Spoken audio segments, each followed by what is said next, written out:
Doghouse Podcast is back. Georgia versus Ole Miss rematch in the Sugar Bowl. How we doing today, Zach? Good, Trey. Happy to be on and, hopefully preview another really exciting matchup for Ole Miss and Georgia here. Yeah, man, Zach, great return guest. He's been on a couple times for us already.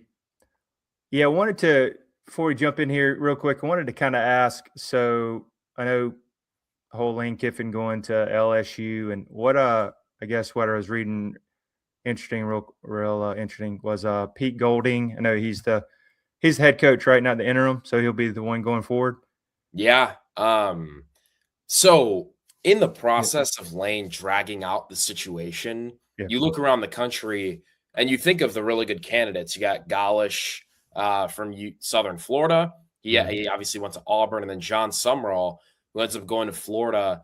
Those were probably the two guys who Ole Miss would have targeted, but Kiffin dragged out the situation so long by the time that Kiffin took the LSU job, they'd already taken their new job. So from that point, there was really no other direction to go in.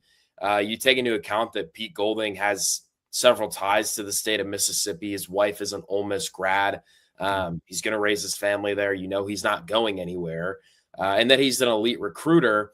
And bottom line is we want to retain as many players as we can on this roster. So, yeah, I mean, fans can say that Pete Golding might not be the guy for the extended future, but absolutely for the next 2 or 3 years, Pete's going to have to be the one to hold this foundation together and hopefully continue to retain a lot of that talent, especially in the state of Mississippi.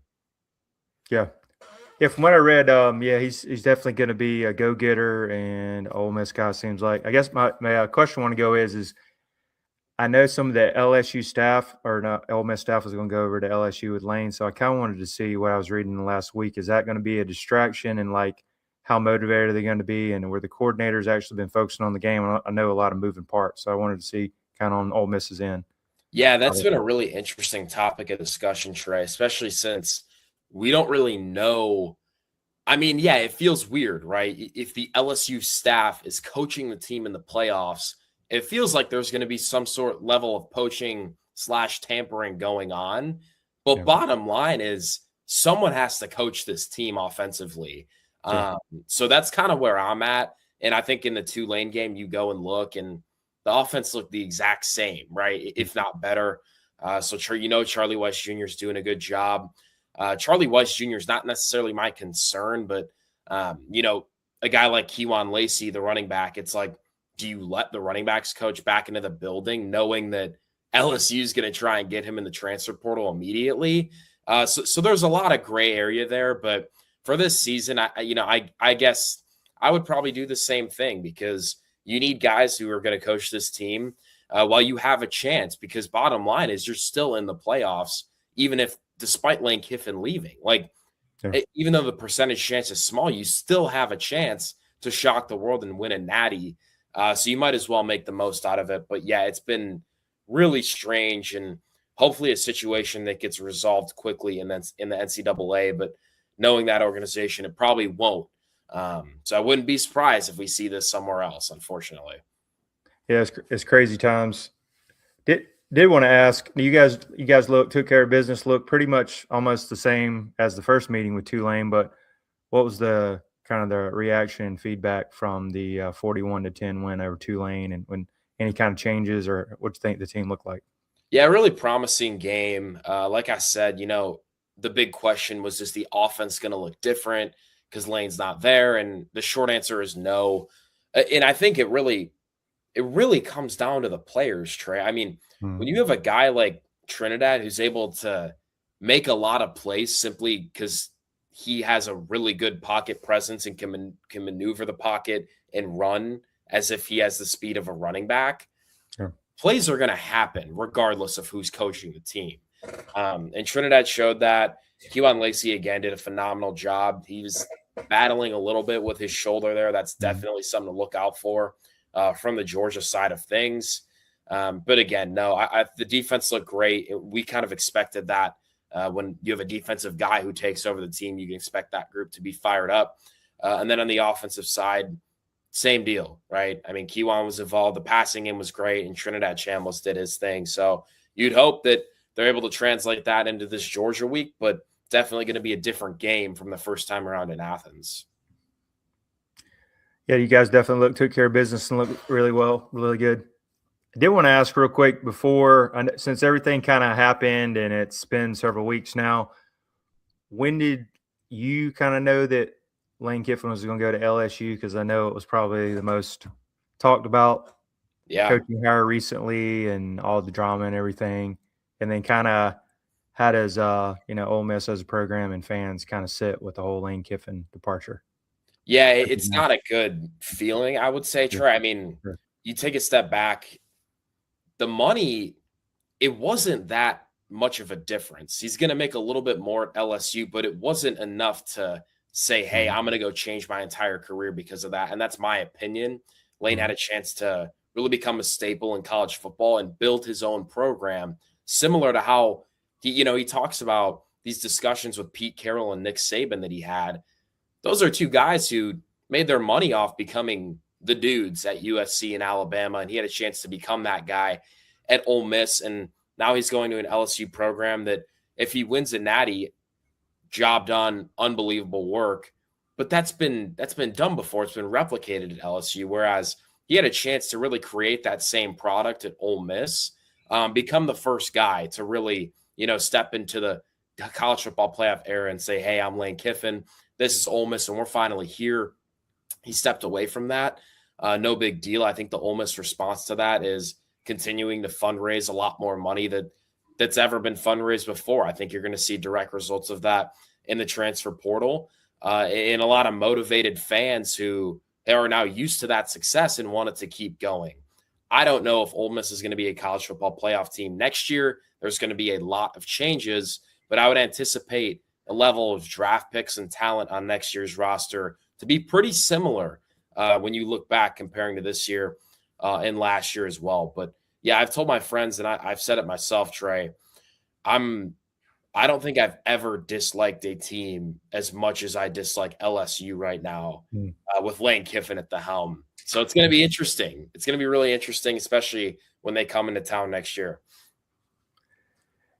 Yeah, I just felt like he maybe could have handled it a little differently. I mean, it was a lot of drama just being from a Georgia fan and everything. And I just thought he was really well set up at Ole Miss, had all the resources that he needed and everything. And also maybe a little less pressure. I mean, you still got to perform. Yep. And then, LSU, look at the track record. If you don't really win one in 3 to 4 years, man, it can be – they'll cut you, so.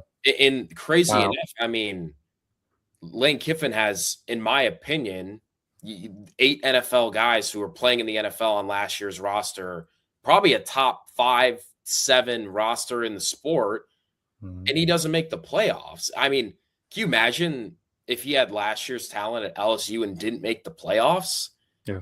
The fans it'd be outraged, dude. So yeah, I'm really curious to see how that goes. And then back to let's just say after the playoffs and everything, do you think Trinidad's going to stay, or is he going to get poached over to LSU, or what's your gut feeling on that? Yeah, in my opinion, I think Kiffin and those guys are going to target a younger prospect.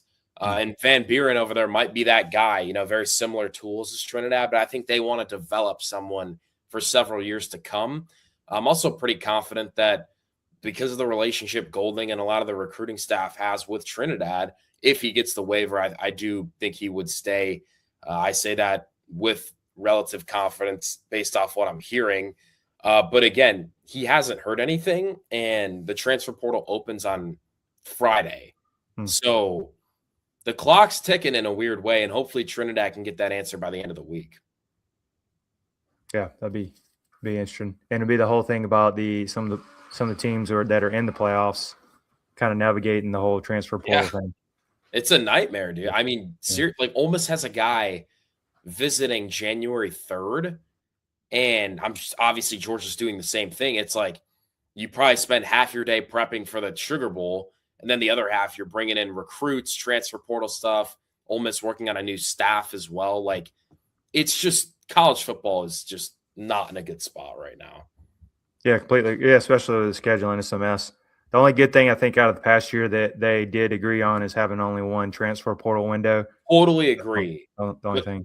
Yeah, other than that, I mean, they're struggling, dude. Yeah. Looking at the matchup, so it's going to be rematch. First one was 40. Georgia wins 43-35, but Georgia had to come. I think they had to win the last 17 points to Yeah. and no defense. I think no one really punted till the fourth quarter. Yep. And it's going to be interesting. Looks like point spread 6.5. Georgia is trending up. Defense has been playing a whole lot better.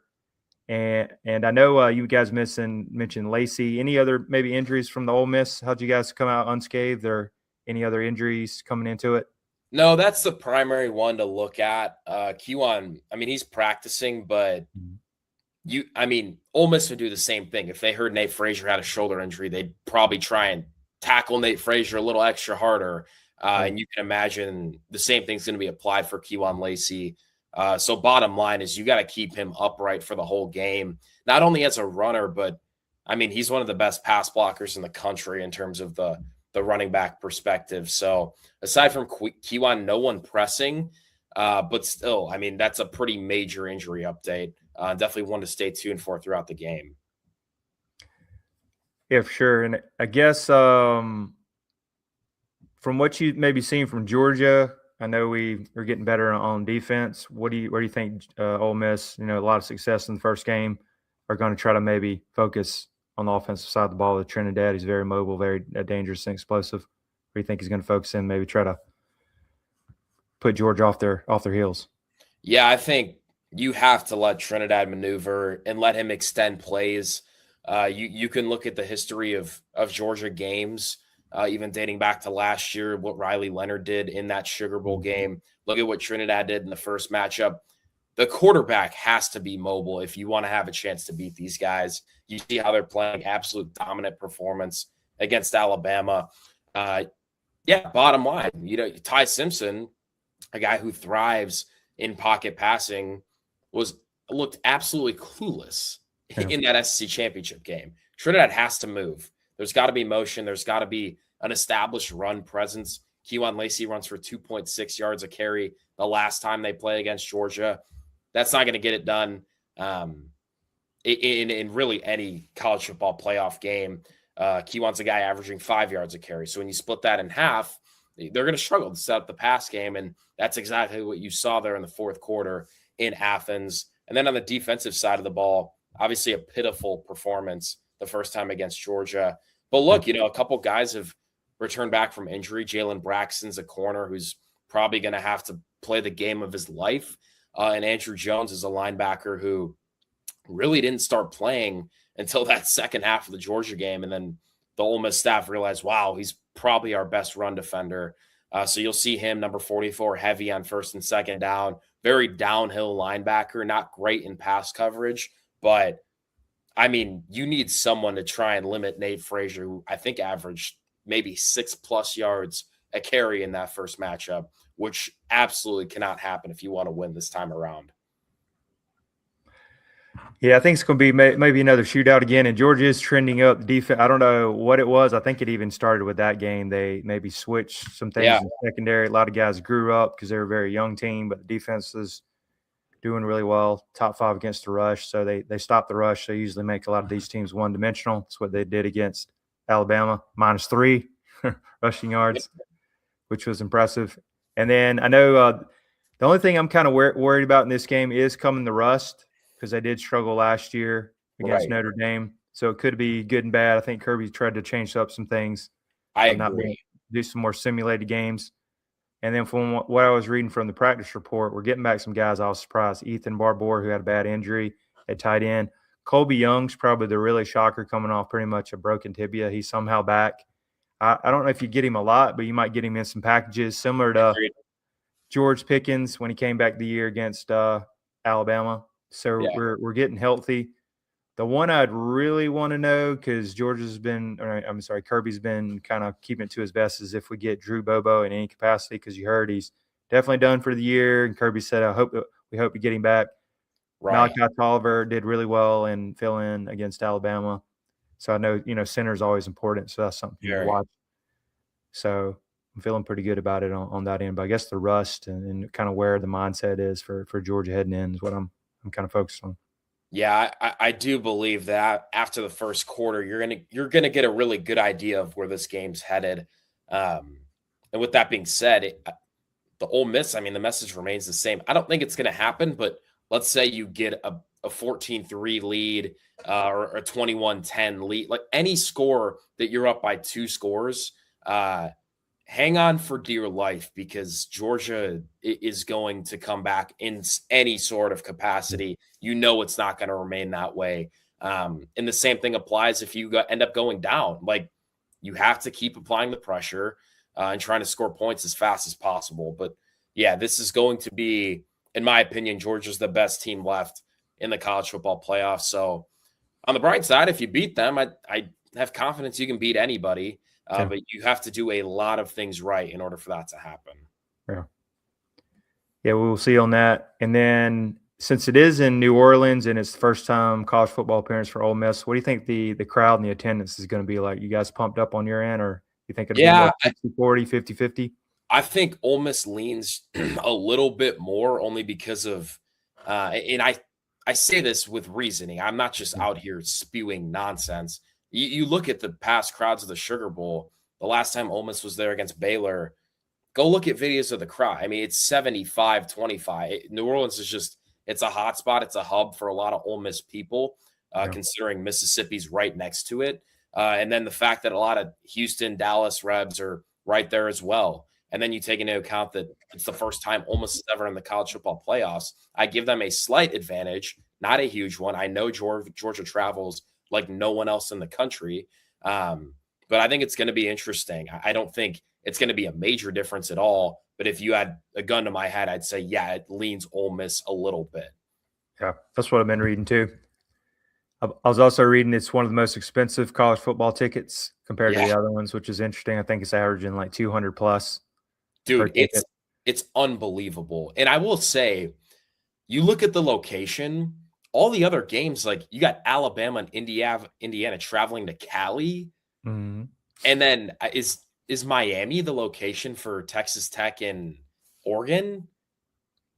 It's something ridiculous. I feel bad for the fans, honestly. Yeah, I did hear that. I think the second one was cheapest was I think or most expensive was the Alabama Indiana game. One of them was like $71 plus. Wow. I forget it. I Yeah, mean, it's Miami and Ohio State in the Cotton Bowl, Rose Bowl's Alabama, Indiana, so that'll be out in Cali, like you said, and then Orange Bowl is Oregon and Texas Tech. That's right. But I mean, yeah, like imagine Georgia and Ole Miss. Dude, they lucked out having that NOLA spot because that trip to Cali for Bama and Indiana people is it's gonna be fun, but that's an expensive ticket. It is, yeah. Completely agree. All right, Zach, we're gonna put you on the hot seat. What's your score prediction? Georgia versus Ole Miss rematch. Yeah. I think Ole Miss does a much better job. I think both teams do a better job defensively. Hopefully, Georgia punts a couple more times. I'll never forget. I was staying with my buddy who works on the Georgia communications staff, and after the game, him and his friend told me that the Georgia punter's family was in town in Athens for that game and didn't get to see him punt once. So hopefully they're back in town and they can see him punt a couple times.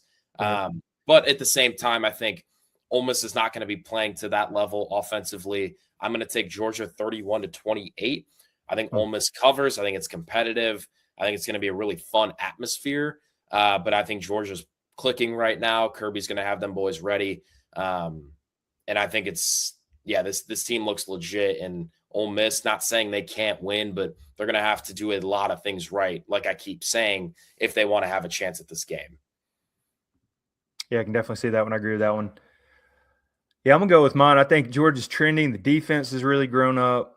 I wouldn't say it's the 2021, 2022 defense, but they're playing really well. Secondary is going to make them adjustments. I think they're going to limit Ole Miss on the run, especially if Lacey's banged up, because they've been stopping everybody top 5 against the rush. Yep.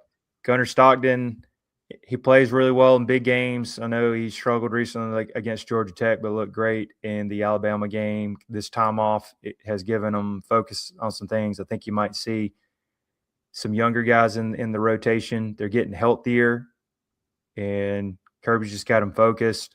I think a lot of teams or a lot of people are saying Georgia's kind of under the radar, kind of been focused on Indiana, Agreed. Ohio State. I think they're dangerous. Anything can happen down the stretch, but I think it's going to be a late rushing touchdown because Georgia's going to really focus on running the ball. I'm going to go 34-24, late touchdown to win it. But I think it is going to be a close game, 4-quarter game. Another one is I think the whole, last year with the tragedy that was terrible that happened that backed it up a game, and Kirby Smart's dad passing away. I just think the universe was just against Georgia. Not saying it's an excuse, but it was just Notre Dame the better team. So I think that's going to be another one to focus on, coming in with a fresh set of eyes. They're refreshed. So I'm going to go, 34-24, but I think it'll be a really close game. And then Zach, on some of the other games, quarterfinal games, who you got in some of those? You had to focus. Dude, I'm really struggling with the Oregon-Texas Tech matchup. I think I'm going to go with Oregon there.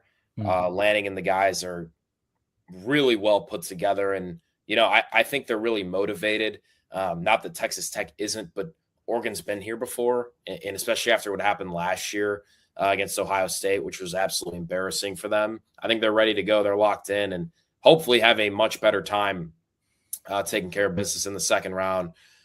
Bama, Indiana. I think Indiana holds on for this trade. Alabama's a little too inconsistent for me. And if Oklahoma, in all honesty, if Oklahoma played how they did in that first quarter, it would have been a blowout.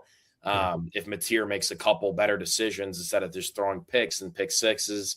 I think Mendoza is the Heisman winner for a reason. I'm taking Indiana.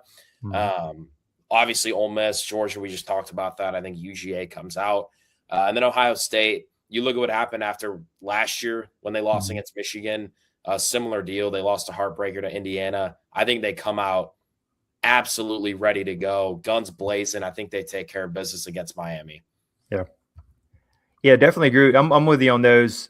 I think Texas Tech, really good defense. I'm kind of just not sold on their offense. No, that's my problem. Yeah, they're kind of the dark horse. I really don't know quite what they have. They look really good on film. They've done what they needed to. I'm just not sold on them quite yet.